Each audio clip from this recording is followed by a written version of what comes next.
Saludos amigos de todo el mundo. Son pequeños notas de que no somos perfectos técnicamente, ni tenemos que serlo.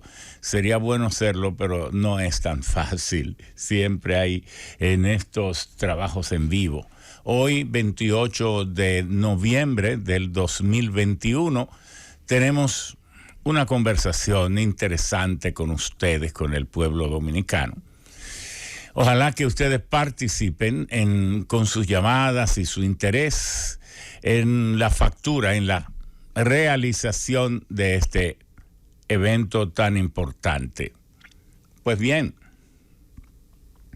antes de entrar en materia, en esta Los Sabios en la Z, que se realiza cada domingo con el apoyo de mentes brillantes en el mundo empresarial que saben que el país debe contar con un espacio donde se debatan los temas de manera abierta, de manera libérrima, para poder incidir en los que toman las decisiones. Y la toma de decisiones no tiene que ser solo a nivel nacional, a nivel gubernamental, sino a nivel de usted mismo, el que nos escucha, el que participa. ¿Cuál es la mejor decisión? Pero para tomar buenas decisiones hay que tener suficiente informaciones y de calidad. Y al mismo tiempo también se debe tener la libertad de opción para usted escoger siempre, tomar la decisión más adecuada a su negocio, a su vida, a la cultura, a todo lo que constituye la existencia. Y ese apoyo de Bienvenido Rodríguez, de su equipo familiar, de su equipo empresarial, lo tenemos aquí en Los Sabios en la Z para seguir junto a ustedes cada domingo. Como cada empleado de la Z101 contribuye al éxito de Los Sabios en la Z. Ya tenemos unos casi 9 años contribuyendo al debate, al análisis científico, tecnológico, medioambiental, al análisis social, al análisis político. Pues bien, una de nuestras primeras observaciones en esta introducción acostumbrada nuestra es, ahora que la variante Omicron, como se ha dado en llamar por esta letra griega por la Organización Mundial de la Salud, se ha reventado en África del Sur.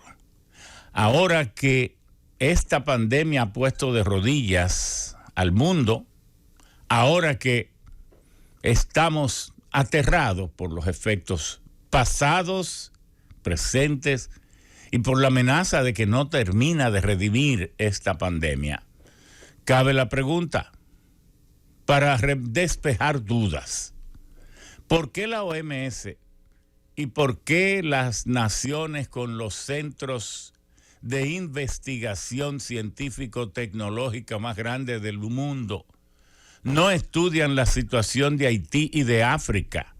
África, que tiene 37 naciones y que solo 6 están en condiciones de poder comprar tal vez con sus propios recursos las vacunas, como son Egipto, como es Marruecos, como es sobre todo África del Sur, como pudiera ser Argelia o pudiera ser tal vez Túnez. Las demás parecen estar en condiciones económicas, aún Nigeria, con 280 millones de habitantes y produciendo 2 millones de barriles de petróleo por día y posiblemente miles de millones de metros cúbicos de gas natural, pero con una pobreza impresionante. ¿Por qué no se estudia? La OMC no estudia. Los centros de investigación del primer mundo no estudian. ¿Por qué si en África y en Haití no se ha vacunado ni un 3%, la mortandad de seres humanos no está de tal nivel, a nivel apocalíptico? No es de magnitudes tales que estén recogiendo los cadáveres con bulldozer en las calles. Porque si la pandemia es tan aterradora, en esos países donde prácticamente no se han vacunado, No llega ni al 3% el nivel de vacunación. ¿Por qué entonces allí no hay esa gran mortandad? Eso es lo que lleva a muchos a tener enormes dudas. Y al no hacerse, con mayor razón. Esta variante, la Omicron, que se dice que tiene no menos de 30 mutaciones, que en el garfio de la proteína con que penetra la membrana de las células, la hace cada vez más agresiva, la hace más fuerte. ¿Por qué esto es así? ¿Por qué se tiene que alimentar estas dudas innecesariamente? Pues nosotros creemos que hemos sido de quien nos contamos entre quienes más han apoyado la lucha contra la pandemia, todo lo que el mundo tiene derecho a saber, que la OMC debería ordenar, debería auspiciar estas investigaciones, que las grandes farmacéuticas deberían hacerlo.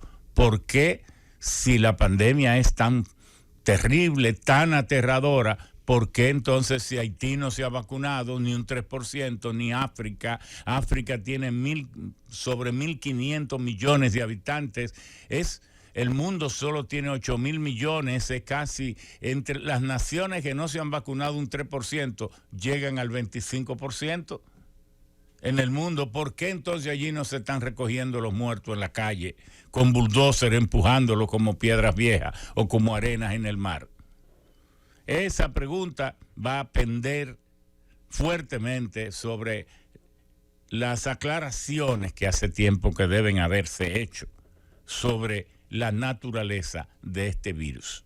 No dudamos lo que dice Fauci, Anthony Fauci, el virólogo, el infectólogo más destacado de Estados Unidos, o por lo menos el más famoso, no decimos que sea el más profundo, de Young también en Gran Bretaña, y otros científicos en China, en el mundo entero. No dudamos de la certidumbre de su palabra, de la veracidad de sus investigaciones, pero queda esta pregunta: ¿por qué si en Haití, pero como Haití tantas otras islas pobrísimas? ¿Por qué si en África, que tiene 1.500 millones, 30.6 millones de kilómetros cuadrados, por qué si no se ha vacunado ni el 3%, entonces allí el nivel de mortandad, de letalidad, y por qué entonces la contagiabilidad? Porque el pueblo entero, porque estamos tratando de África como, claro, África del Sur es una nación emergente, es una nación con un poder enorme. En 1971 desarrolló su bomba atómica, aunque luego, 4 años después, decidieron desmantelarla y destruirla y declararse nación no beligerante, que no quieren ser una nación nuclear desde el punto de vista armamentista y desde el punto de vista bélico, aunque sí quieren usar, y lo están usando, la energía nuclear para fines pacíficos, medicinales y para todos estos puntos. Otro aspecto que queremos tratar antes de entrar en materia es el tema de los combustibles. Nos ha gustado porque los primeros que levantamos la bandera de que aquí en este país hay que tener calidad moral. Los gobiernos deben tener calidad moral para poder hablar de los temas.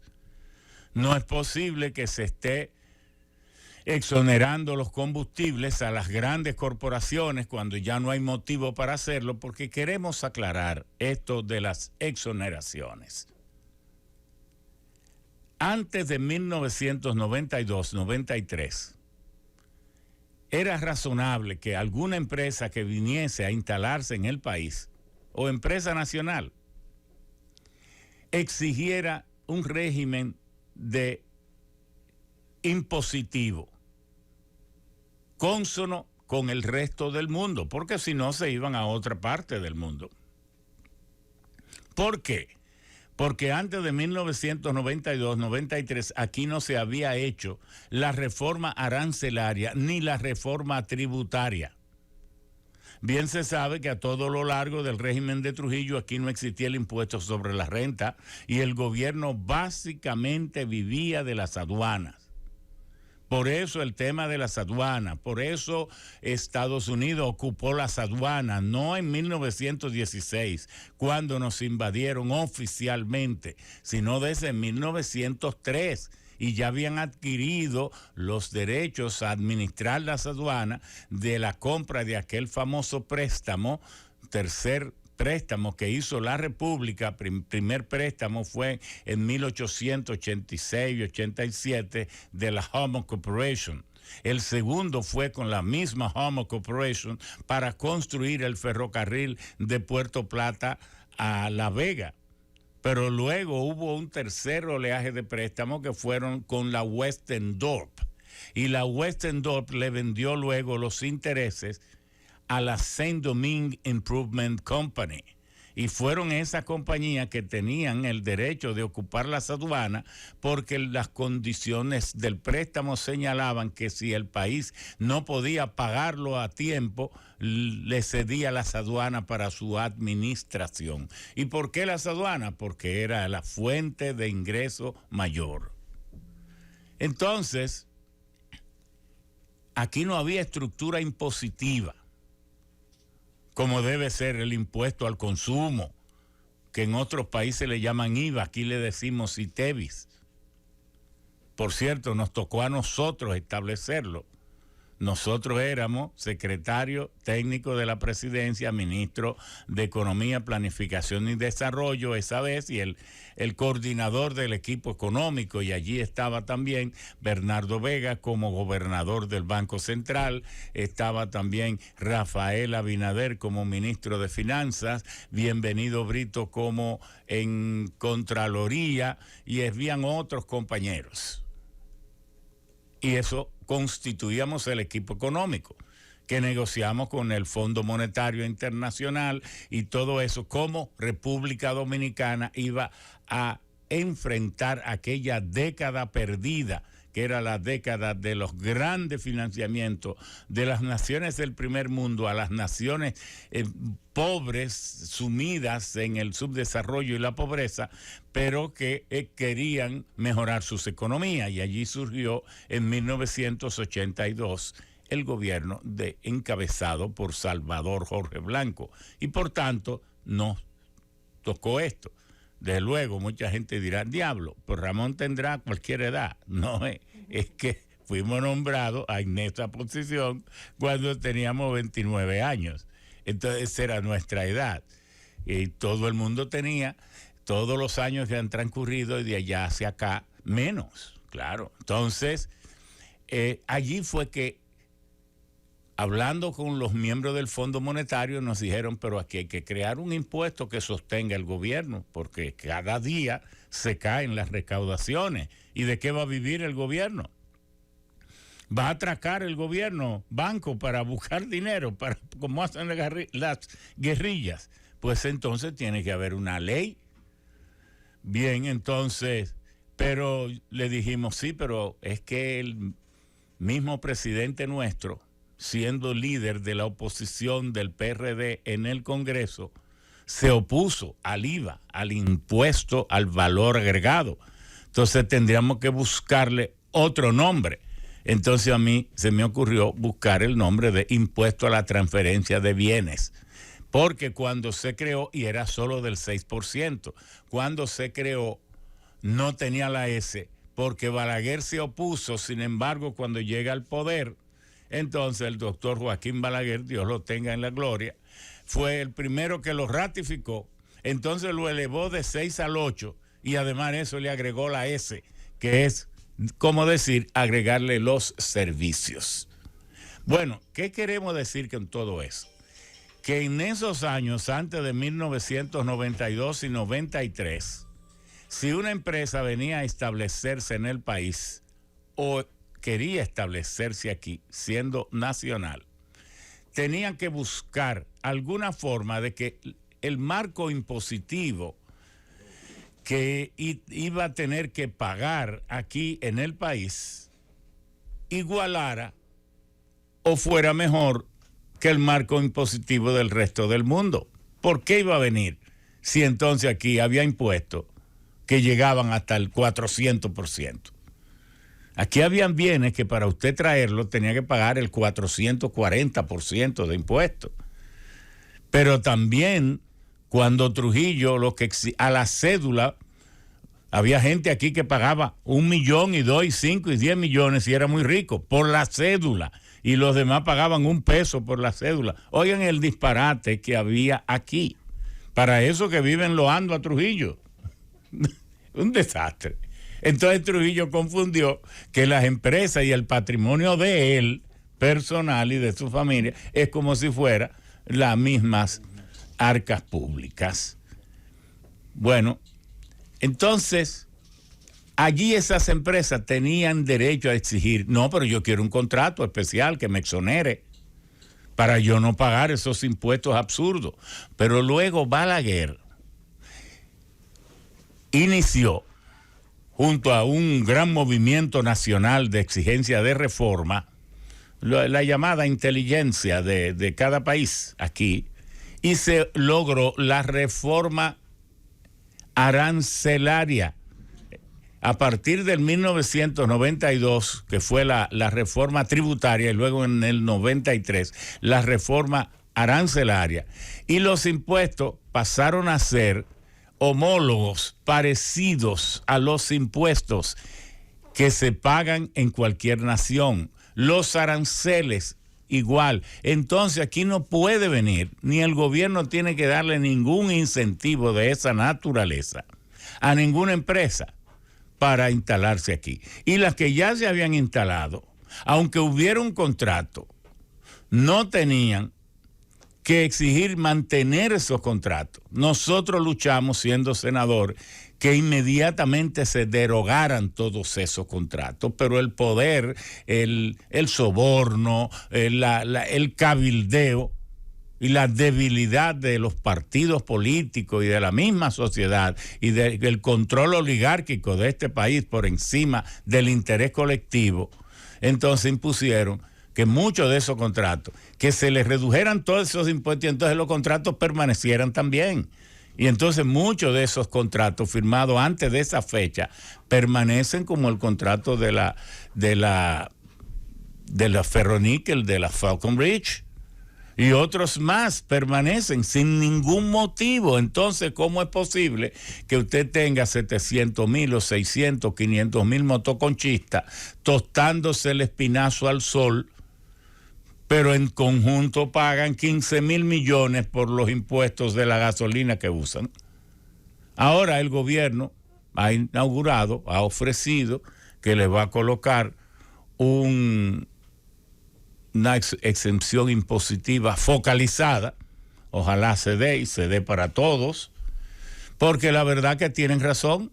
Aquí el chiquito, el medio y el de abajo nunca ha tenido incentivo de nada, y toda la fortuna que se han hecho aquí y sigue habiendo es con los incentivos más grandes del mundo, irritantes, excesivos, innecesarios, y unas 5,000 motocicletas eléctricas, que es como para empezar, porque si te da 5 de 500,000 que hay, esto es para empezar. Muy bien, pero es para empezar. Porque aquí duermen al pueblo ofreciéndole que vamos a hacer la barquita. Y se pasaron 4 años, pero es que aquí hay como 900,000 barrios. Y a ese ritmo, si cada gobierno escoge un barrio, ahora es Santo Domingo Sabio, La Ciénaga, si cada gobierno en 4 años escoge un barrio, de que para reestructurarlo y sanearlo de miseria, entonces yo creo que volverá a hacerse el mundo, volverá el Big Bang, pasarán 15,000 años para que la miseria desaparezca de los barrios de aquí, porque lo que hacemos es un engaño vulgar. mucha publicidad, miles de millones de publicidad, de que ahora sí, de que estamos limpiando el barrio, pero están haciendo una costa de 3 kilómetros cuadrados. Pero el país tiene 48.500, pero están impactando la vida de a lo mejor 50, 60.000 personas, pero el país tiene 13 millones y medio, que a propósito no nos cansamos de advertirle a los dominicanos que no digan que aquí hay 11 millones de habitantes. No, aquí hay 11 millones de ciudadanos. Pero los ciudadanos no somos los únicos que vivimos aquí. Aquí hay más de 2 millones de indocumentados y habrá, qué sé yo cuánto, tal vez 1 millón de residentes o medio millón. Entonces usted lo suma y se lo agrega a los 11 millones. Entonces somos casi 14 millones que viven en estos 2/3 de isla de la Hispaniola o de la isla Santo Domingo. Queremos terminar con el otro comentario, que es el comentario de los... bueno, debemos decir que hoy el petróleo todavía sigue oscilando, está bajando, está el Brent, que es el petróleo del norte, de la denominación del norte, Brent, que es un petróleo sweet, es dulce, ligero, y que al refinarlo usted obtiene cerca de un 38 o 40% de gasolina. Desde luego, los petróleos dependen de la refinería, por eso siempre hemos dicho que en República Dominicana no hay una refinería de petróleo y que ya no tiene ninguna importancia. ¿Por qué no tiene? Porque las refinerías son básicamente de dos tipos, la refinería simple o la refinería espumante, como le llaman, nacidas en el 1889. Esta refinería de aquí es igualita a una que está en Azerbaiyán, que procesa 60.000 barriles diarios. La de aquí solo procesa, está diseñada para procesar 35.000, pero no lo hace. Y vamos a explicar en otra ocasión por qué.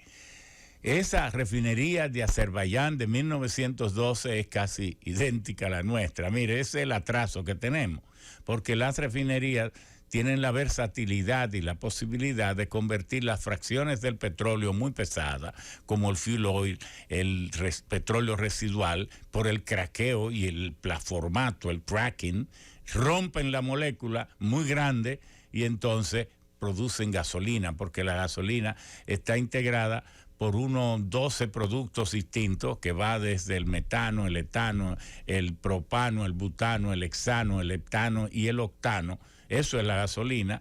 Entonces eso quiere decir que la gasolina no es una sustancia, sino una mezcla de sustancias, en otra palabra, una mezcla de hidrocarburos. Las refinerías modernas de alto vacío pueden producir del fuel oil y del petróleo residual, pueden producir gasolina. Y esa es su gran rentabilidad. Pero esta refinerita que solo separan, entonces no puede, esta nuestra no puede ni siquiera utilizar petróleo virgen, no, sino que cada 30, 35, cada 20 días le envía la fórmula del cóctel al suplidor de su petróleo, diciéndole, el cóctel que nosotros queremos es este. Entonces, ¿qué porcentaje de gasolina debe sacarse? ¿Qué porcentaje de gasoil?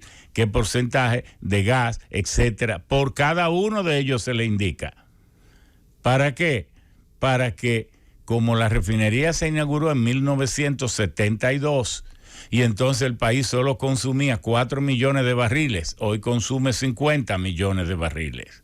Entonces, en aquel entonces no tenía posibilidad alguna, con 6 millones de habitantes, 6 millones y medio, de exportar derivados de petróleo. Entonces la refinería se diseñó para que produjera exactamente lo que íbamos a consumir, un poquito menos. Y por eso es, y ahora la refinería tiene el mal de que como se quedó atrás, como es tan atrasada, los derivados de petróleo que puede producir no tienen la calidad que las normas obligatorias y para prevención de la contaminación ambiental internacional y nacional exigen.